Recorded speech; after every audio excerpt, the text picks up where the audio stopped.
Hello. All right. Good morning, everyone. We are back. Kind of hard to believe, but here we are. First Friday of the 2026 session.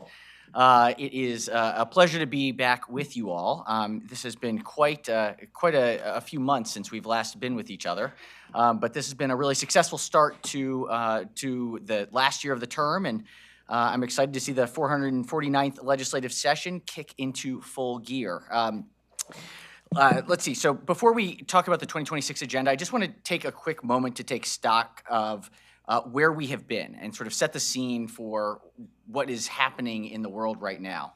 I think we are getting overwhelmed by the unbelievable headlines on a daily basis that sometimes, if you think back to April, it's hard to remember all of the unbelievable situations that the state of Maryland has had to face as a result of the federal administration. Most importantly, we have seen some of the most lawless activity of any federal administration since Watergate. And this is a reality that is forcing every single state across the nation to face questions that they have never had to contemplate or consider. And we are living in truly unprecedented times. You take things that had bipartisan support, that generally across the aisle, everyone agreed that when there is an emergency, the federal government comes to the aid. What we saw in Western Maryland at the horrific flooding, and I want to give praise to the senator from District 1, a Republican who has been out front in his community working to help protect those who have suffered from this horrific flood. What we saw was FEMA deny the relief claims. This is something that rarely ever did we see since FEMA has existed. Flooding that we saw in Western Maryland was almost certainly an example of where the federal government would step in. And yet, what we're seeing is it being gutted. Places like Ellicott City that are working to reduce the possibility of floods with 200-year floods back to back in a 5-year period. These federal dollars that were being used to mitigate for the future have been stripped. We see the federal administration's fingerprints almost everywhere in the state of Maryland. We've lost 25,000 federal jobs. We've seen lots of reporting about this, but what this does not cover are the contract employees, which has been a huge economic driver of Maryland's economic stability.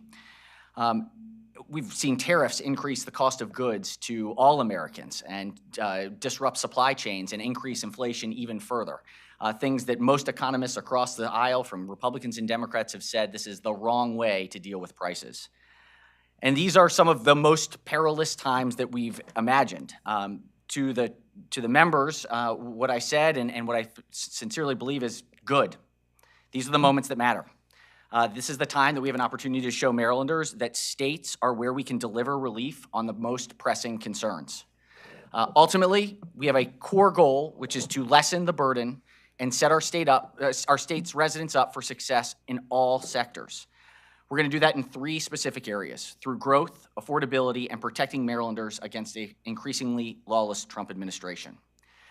What we know is that to grow, Maryland's economy must evolve. For decades, we've been too reliant on federal government employment to buoy our workforce overall. As the Trump administration has dismantled federal agencies, tens of thousands of federal workers have lost their jobs, and Maryland has been acutely vulnerable. This is why we have to build a diversified, future-ready economy. We have extraordinary assets in the state, and this will be what buoys us moving forward. Investments in biotech, life sciences, medical health care and research, higher education, logistics and ports, and financial services. When you look at the federal facilities combined with higher education, Maryland is the envy of many states. The challenge is we have not found great ways to scale and expand these private sector businesses across the state, and we have to reduce those barriers through permitting reform and by reducing costs for small businesses in these sectors. We are looking at a few ideas that we'll have more information about later on as session evolves. We're looking towards a Maryland Future Fund that sets a long-term vision for the state. It's going to target investment in core areas, and we will bring together a group of experts to help us think through the enormous challenges that are ahead with things like AI and new technologies and how they will dramatically impact our future. We have to focus on the future, and we cannot just rely on everything in the past that was able to anchor us. We have to look forward and move forward. As we see the direct impacts of the Trump administration, we know that Project 2025 has been implemented at a rapid pace. We've seen the administration dismantle federal institutions, attacking labor, abandoning all our clean energy investments, and targeting our immigrant communities. Many families not only lost their jobs, but what we know is that citizenship has been compromised and that people are at the mercy of federal law enforcement. I've seen it from families in my own neighborhood who are terrified about just leaving their home. It is an absolute aberration to what I believe are American and Maryland values. As a result, we will terminate 287G agreements. At least we in the Senate will pass the bill to terminate these agreements. And we will make sure that those immigrant communities who have been terrorized by a paramilitary force have the justice that they deserve. We are going to prohibit law enforcement from unnecessarily utilizing masks, which will strengthen our communities by ensuring that there is trust between law enforcement and the populace that they serve. We're going to defend our workers. The Trump administration has attacked the state's labor force and labor unions and collective bargaining. They're trying to weaken overtime rules, allow waivers from federal labor standards, and dismantle the National Labor Relations Board. As a result, the state of Maryland and the Maryland Senate will be fighting back by prohibiting the executive branch from seeking waivers from federal labor laws. We will expand our Public Employee Relations Board to play when the NLRB is no longer functioning. And we're going to ban sham employee involvement organizations that exploit vulnerable workers. On affordability, this will be a common refrain that you will hear over and over and over again. We know the three areas: energy, healthcare, and housing. I myself last month in a typical row home in Baltimore City received a bill that was over $600. It was truly unbelievable. Every Maryland household is dealing with this crisis, and the challenge is we are dealing with historic energy markets with increased demand and reduced supply. What we have to do is increase Maryland's energy output at a lower cost to ensure energy affordability. That means building on what we did last year to expand our energy supply by investing in renewable and all sources of energy in the state of Maryland. We're going to use state grants, tax credits, permits, and incentives to create more Maryland-made energy yet again and build from the progress that we had last year. On healthcare, we know that seniors are facing it most acutely. From prescription drugs to Medicare Advantage, we know that there are steps that we can take to help bolster and stabilize the marketplace for healthcare access for Marylanders. Finally, in housing, we still know that homeownership remains the greatest opportunity for increasing generational wealth. However, right now in the state of Maryland, the median home price is $446,000, one of the highest median home prices in the entire country. We know that everyone deserves access to safe, affordable housing, and we have to create more opportunities to do so. That means, like I've said over and over, we need more. We need more units, we need more supply. To do that, we have to reduce the regulatory and administrative burdens to building new homes and new units, and we have to expand affordable housing options in all places across the state. So this is going to be a difficult year. It's going to be a year where we are challenging or dealing with the societal instability that's been created over the last 9 months by the federal Trump administration. But we in Maryland have the opportunity at a state level to show that we can still deliver for Marylanders. So with that, let me hand it over for questions. Mr. President, going back to your comments about diversifying the economy, roughly a decade ago, the legislature, the House and the Senate appointed a blue ribbon panel ran by Norman Augenstein that essentially said Maryland is too reliant on federal government, federal employees, federal contracting, and made specific recommendations. Some followed, some not. So what in the following 10 years prevented the state and the legislature specifically, since it's the legislature's report, from diversifying that economy and perhaps mitigating the position that Maryland finds itself in now? It's a great question, and it's the right question. And I think the Augenstein report was ahead of its time in putting forward ideas that really could have, and in some ways the ones that we adopted did push to expand access. And so we have seen growth. It is not that we have only relied on the federal government. If you look at some of the bioscience, and AstraZeneca now investing $500 million into the state, we have areas and industries, private sector industries, that are growing. We have not built on them and allowed them to scale at the same rate. And so what I'd say is over the last 10 years, it has been it has been easier to rely on the impact of the federal government because it is such a large component of Maryland's GDP. 10% of employees are employed by the federal government, not including contractors. And so just like in any situation, I've said this over and over about Apple. If you tell Apple 10 years ago, stop selling the iPhone, you're too reliant on it, well, folks would say, that's crazy. It's your revenue driver. You want to do everything you can to foster it. And that's what Apple did. Now, what you're seeing with AI and you're seeing new technologies is that there are now Meta glasses and new apparel and things that are now challenging these standard ways of doing business. State government is no different, and an economic sector in a state is no different. It's easy to rely on what works. And I think what we're realizing now, particularly over the last 9 months, what we thought we could always count on, which was stable federal employment as driving Maryland's economy, is not as easy to rely on. And in fact, is something that has become an anchor for us. And so the urgency has increased now that the situation has changed because of what the Trump administration has I think pursued. you touched on where my follow-up is going to go, which is the mix of federal employment and contracting is roughly the same now as it was in the Augustine report. So even though if we sort of take your statement as face value that the state has invested and we've seen this private growth, like it's really not made any headway in diversifying and reducing the number of the percentage, the mixture of federal government in Maryland's economy. So again, like what could the state do differently then? I mean, I'd say the rate of change was the same. So if it was roughly 10 to 11% of all state employment and employment is growing across those 10 years, they're growing at the same rate. And so I think in other states, you don't see that level of growth on the public sector. What could the state do differently? What could be done differently now? I think we need an increased urgency around our permitting and regulatory environment. We have a system, and I've used this example several times, but I think it is very illustrative.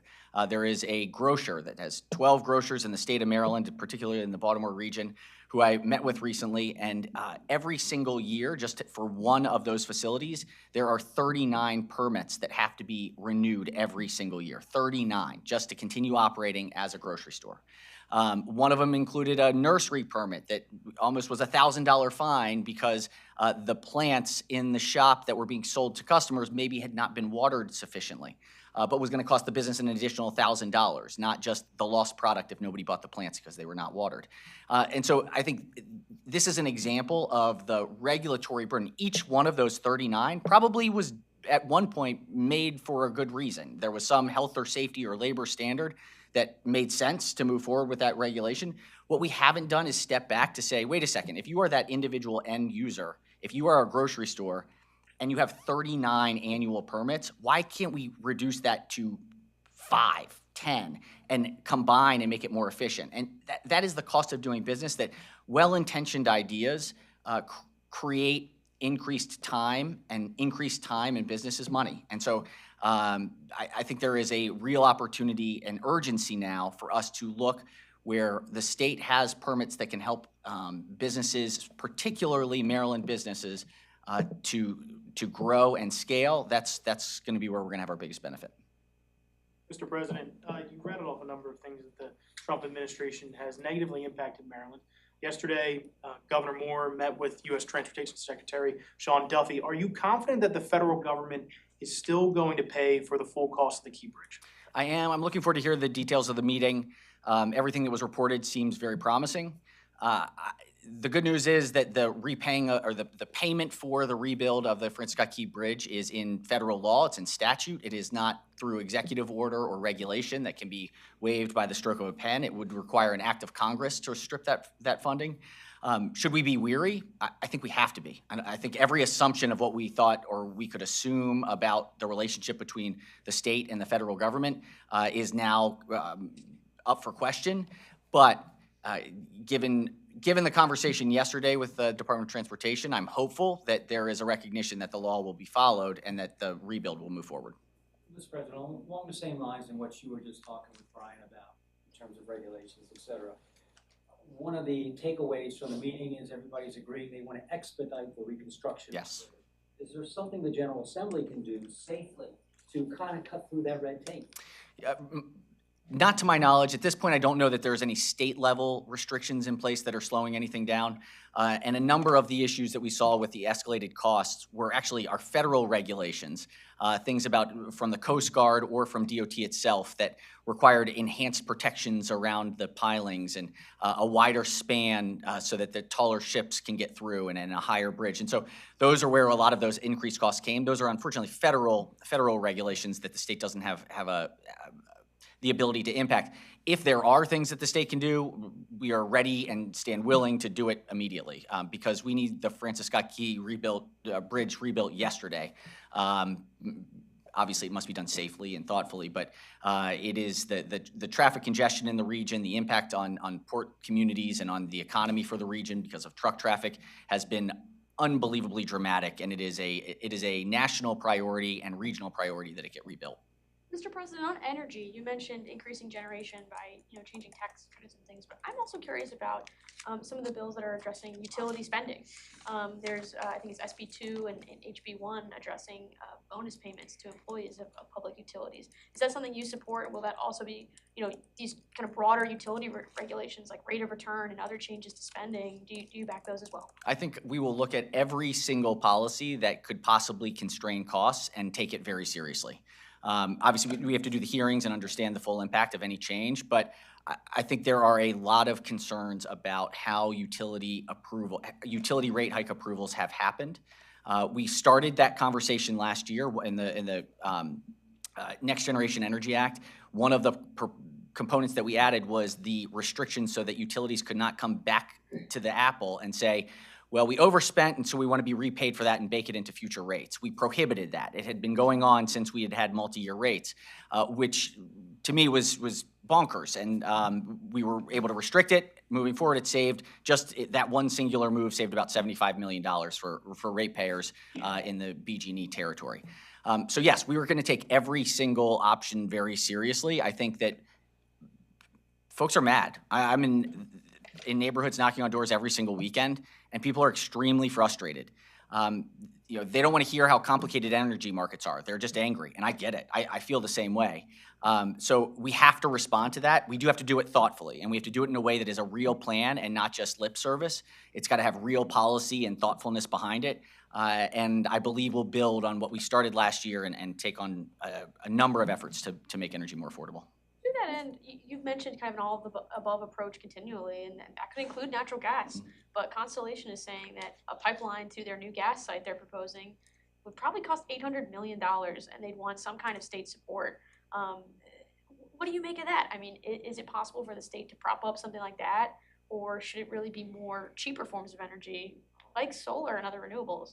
I think it has to be all of the above. I'm a deep believer in the power of renewables. Unfortunately, there's a reliability problem that does come with renewables, and so they are a piece of the solution, not the solution in of itself. There's amazing opportunities when it comes to battery technology right now, but it's not at a cost point that makes energy less affordable at scale. And so we have to continue to invest in renewables because it will lower the cost overall over time, and increased technology will also lower the cost, but it is not sufficient. We need to have other sources that are reliable for base energy. And it's why improvements at the Calvert Cliffs facility for nuclear is going to be an important component as base load energy can be increased there. And natural gas is going to be a part of it as well. We need to move expeditiously away from coal. If we shut down our coal plants today, we would have significant reliability problems. Everybody wants their lights on. And so we are in this very tenuous moment of a balance between affordability and making sure that we are dealing with our climate in an effective way. And so our climate change goals are running up against affordability. We have to be thoughtful and be a leader in showing that you can create cleaner energy in an affordable manner. What about that price tag from Constellation? Do you envision a world where the state helps with that? I can't comment on the specific type. $800 million sounds like an enormous amount of money for 4 miles of pipeline, but this is one where we have to rely on experts that are unbiased and not associated with. It's why we have a regulatory body that it has its own expertise that is supposed to have ratepayers and Marylanders' interests front and center. And so that's where we have to rely on these technical experts who do not have any affiliation or conflict with these proposals evaluate to say, is this really actually a necessary? Is this the Mercedes version, or is this the what's an appropriate, I don't know, expedition version of a project? And so that is the goal of the PSCs. They have the technical expertise that is required for these complex projects to know whether there is fluff built into the bids or built into these projections, and whether we can do things more efficiently. Mr. President, I want to talk about immigration, and you made Please. it clear about 287G and the masking, and I know there's other ideas floating around in the House as well. Are you concerned at all that taking a hard line on some of these policies would invite more federal immigration enforcement into the state? Look, am I concerned that there could be a consequence? Yes, but the consequence that I'm most worried about is failing to live up to our values as Marylanders and as Americans that believe that the United States is a land of opportunity. I taught a number of students when I was a teacher who, I don't know for sure their documentation status, but what I saw is that from immigrant communities and the students who I taught who were immigrants, the love that they had for this country, the belief in the opportunity that America represented was something that I have often find myself taking for granted. And what we are at our best is a place where people want to be because they believe that they can invest, they can work hard, and they can change the world. What we are seeing right now with the Trump administration and the way that we are enforcing immigration laws is antithetical to what we as people should want to believe our country to be. And so I think that the biggest consequence would be continuing to partner and to endorse the type of enforcement that we are seeing. I think it will have such a long-term impact on how we as Americans believe about our futures and ourselves, and something has to give, and Maryland can't continue to partner with organizations that support that. Is there a world in which a couple of years down the line, there's a change in how immigration efforts are handled? Would you be open to revisiting the 287G given the staunch support of so many people who have the program in place right now? Right now, that's very hard to see under the current iteration of the organization that has been totally corrupted by a paramilitary approach. What I know and what I sincerely believe is that, of course, we have to enforce immigration laws and have immigration enforcement with a real path to citizenship. I just had the opportunity, and I mentioned this in my opening day speech, to, for the first time in American history, there were 44 presiding officers from 31 different states went to Ohio in the State House to talk about federalism, where there was a universal, Republicans and Democrats alike agreed that the current relationship between states and the federal government is creating more strain and more chaos than is necessary. One of the areas where, interestingly, there was agreement was around immigration, where people realized something has to change. This idea that we can continue acting this way and pretend that immigrants are not our neighbors and going to our schools and our friends and in our communities and not provide a path to citizenship is crazy. This was proposed by Ronald Reagan, was the one that had the last amnesty program for a real path to citizenship. That is the answer here. And so, yes, there's going to have to be enforcement. We have immigration laws, and we should have a regular, thoughtful enforcement that follows the law. That is not what we're seeing from ICE right now. And so we are looking for opportunities this session. We're not the federal government, but states can stand up and lead and start to make a stronger pitch for the importance of having a real path to citizenship at the federal level that also includes enforcement. Mr. President, some sheriffs have said that instead of having these ICE raids happening, the 287G agreements allows them to, that transfer of the person happens in a jail instead of out in the community, running into homes, raids, things like that. Is getting rid of the 287G agreement pushing more ICE into communities because that's where they will have to go to get immigrants if that's... No, I mean, I think that that's a fear tactic, right? I mean, I think if you think what ICE is doing and you're worried about more ICE agents being out in communities, we have a fundamental problem, full stop. If everyone can agree that the way that ICE is enforcing the law is wrong and that that's a threat that it could increase, we've got a problem. And so I think that's the bigger point here is that it doesn't matter if it's in the facility, if it doesn't matter if it's in the community. The approach that ICE is taking to what it says enforce immigration law is unconstitutional, unlawful, not transparent. We have in Glen Burnie a situation where agents are literally lying about who is at a scene. We know what this story looks like. We have seen this story before across history, but also in Maryland. When there is not trust between law enforcement and the people that they serve, every single person suffers, the law enforcement agencies and the populace itself. And so what we are seeing is the propagation of the worst form of distrust being exploited everywhere. What's happening in Minnesota is horrific, and God forbid it come to Maryland. Mr. President. You go ahead. Oh, sorry. Sticking with immigration. Oh my gosh. Hold on, Max. Sticking with immigration, the anti-masking legislation. To be fair, I haven't seen the language of the bill yet. How would that be enforced? Who polices the law enforcement officers? Yeah, this is going to be one of the conversations of how do you enforce against a law enforcement entity. In some cases, there are private lawsuits that are permitted. In other cases, it can be restrictions around funding. There are a number of mechanisms of enforcement. We're realistic that Immigration Customs Enforcement is a federal agency, and so where there is federal preemption, we recognize that we're going to have to figure out how to legislate appropriately there. But at the end of the day, in the U.S. Constitution, in the Bill of Rights, the 10th Amendment says that anything that is not expressly written in the Constitution and authorized through its actual language is delegated to the states and reserved for the power of the states. And so how law enforcement operates within our state's borders is a fundamental state police power right that the state legislature has the authority over. And so we will do what we can to and we will make sure that it is done thoughtfully. We have a lot of incredible law enforcement officials out there, men and women who are public servants every day in police forces across the state of Maryland. And I hear from them, their concerns about how ICE is engaging and that these masking raids on houses and cars are undermining their safety. And so I think that you'll see a broader spectrum of folks come out about this masking idea, that masked officials, armed guards running and breaking down windows to pull people out of cars.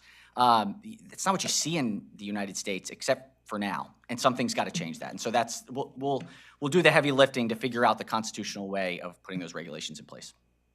Also on ICE, I'm just going to take us back a year. What's changed? I mean, the political headwinds have shifted. I remember all of us talking with you about this very issue. Immigration went to the 11th hour last year. 287G did not make the cut. I know that you had a lot of fears around retaliation from the administration last year. What has changed for you? Was there a specific incident that made you decide that you can support the 287G ban this year? I think the culmination of the last 7 months of terror that has been imparted on Maryland communities and across the country is largely the driving force for not just me, but for a number of members who had concerns and still have concerns. There are concerns about the impact of it, but at some point it comes down to who do you associate yourself with? How do you move forward in a world where we are partnered with an entity that is undermining American values? And so I think that over the interim, as we continue to have conversations and see the horrific incidents of what was happening, be it in Glen Burnie or the horrific incidents of the mother being pulled out in Hyattsville in the middle of an intersection. I mean, there's 2 blocks away from my house in front of Pie Time where there was a near community-wide uprising because of the way that ICE was enforcing the law. I think we thought that it would be bad. We thought that the way that ICE would operate would be challenging. It has been unconscionable, and I think that has impacted a number of members that believe that this is now the right time to move forward. Mr. President, going back to the Key Bridge, you mentioned that there's federal law in place that essentially guarantees Maryland's funding. Why does the state of Maryland need to then negotiate an agreement with the federal government on cost sharing? I have to look more into that. I don't believe that, my understanding is that cost sharing is not a component of it. It's 100% covered, so I'll have to get back to you on that. Mr. President, can we talk about housing affordability? The proposals that are out there seem to deal with increasing density and reducing parking requirements, and that tends to get pushed back from local communities. How will that be addressed? Look, this is not without controversy. The reason that we have struggled to deal with some of the permitting and regulatory environmental concerns is that there is a general pushback from a number of local governments who would like that power of zoning to be absolute. The power of zoning emanates from the state constitution through the state to local jurisdictions by which it is granted. Ultimately, it is the state legislature that has the authority and ability to ensure that local jurisdictions are appropriately using their zoning codes to accomplish their local goals and our statewide goals. And so as we look at the statewide concerns around affordability in every jurisdiction throughout the state of Maryland, there will be adjustments to make sure that our statewide objectives of affordability around housing, particularly for seniors and working families, are being met. And so that may not be thrilling for everyone, but the people of Maryland need to see solutions so that they can afford to own a home or rent in a home that's not taking up over 40% of their income. But the state would impose zoning It's- on the locality? I mean, I would just to be clear, there's no such thing as the state imposing. The power of zoning comes from the state. And so it is ultimately a state authority that has been delegated to local jurisdictions. And so any alterations are the state exercising its state level authority with the power of zoning. Real quick, guys, we could do one or two more. Jeff or Brian, I know you guys didn't ask me anything yet. Go ahead. My question was already addressed, so go Okay, ahead. go ahead, Mackenzie. Mr. President, I want to ask about automatic charging in the juvenile space. The Senator Will Smith, chair of the committee, has made it a priority for him. I know this came up last year and it didn't make it out of the Senate. You raised some concerns last year about the Department of Juvenile Services and whether it was an agency willing or capable of handling an influx, given the concerns about programming and services. Has your mind changed at all about moving forward on that bill this year, given the leadership change within DJS? So I'd say I've had a number of great conversations with Chairman Smith, who has spent a lot of time on this issue. I am certain that in time that this is going to be the right place that we move. We're an aberration across the country when it comes to this policy of automatic charging. I do think that it is a major shift, and there has to be confidence amongst the members across the board that the changes that are happening in DJS are sufficient and that they have the capacity to take on the change. We are seeing a number of very positive results with DJS. There's a greater accountability and rehabilitation. We're seeing a benefit to the changed programming, but it is still early, and we still have to, the secretary still has to be confirmed by the Senate. So these will be conversations that happen through the confirmation process. I do think that eventually we will be moving down this path. I don't know that the timing right now, as we have a new secretary in her very first year making changes, there's great signs of progress. We'll have to see whether that's sufficient enough to get it there this year. You're not sure yet, sorry. Christine, sorry, go ahead. I was just so it sounds like perhaps maybe not this year. Yeah, I think we're going to focus first on the confirmation of the new secretary and really get a sense of her vision and understand where the agency is headed. That's a crucial component for this reform to be done effectively. Real quick, Katie.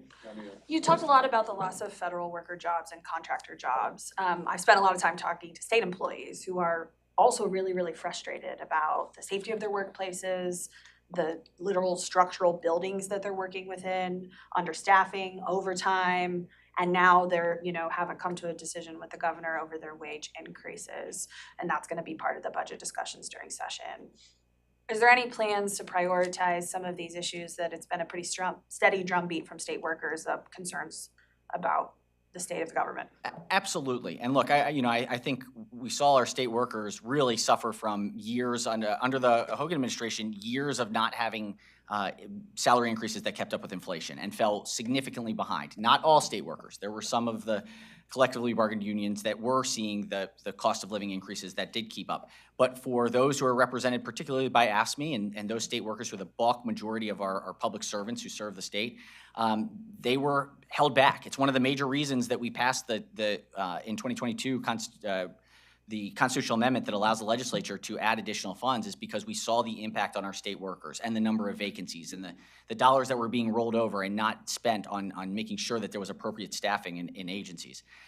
We've tried to make up for that to the degree we can over the last several years, from 2021 and through last year. Obviously, we're in a tighter fiscal climate. And so we want to do what we can to support our public servants who are doing the yeoman's work of the jobs that are the hardest in our society in many cases. But we do have to live within our means, and so we will prioritize their health and safety and to the degree increase compensation outcomes where we can, knowing that we're at a very, very, very challenging fiscal climate that only gives us so much flexibility. It is important moving forward that we continue to keep our state workers as a focus and priority, and they will be. I do know that the administration has moved forward on an infrastructure side, on buildings, to try to have a new approach. A lot of our facilities are old and crumbling. That's not unique to Maryland, but for many East Coast states, we did a lot of building in the 60s and 70s, and those buildings are now 40, 50, 60 years old. And we are trying to patchwork keep them together. The administration pushed forward a plan that is surplusing a number of those old buildings and consolidating into higher quality state facility space. I strongly support that, and I think that we need to be thinking creatively. What's happening at State Center is the abandoning of the State Center in Baltimore to try to find more Class A office space downtown. I think that's exactly the right approach.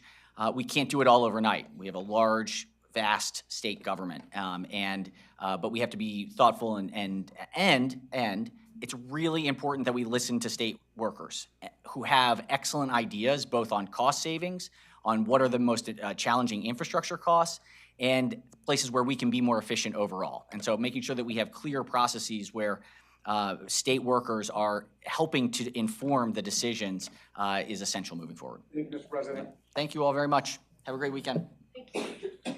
Go Indiana. Hoosiers.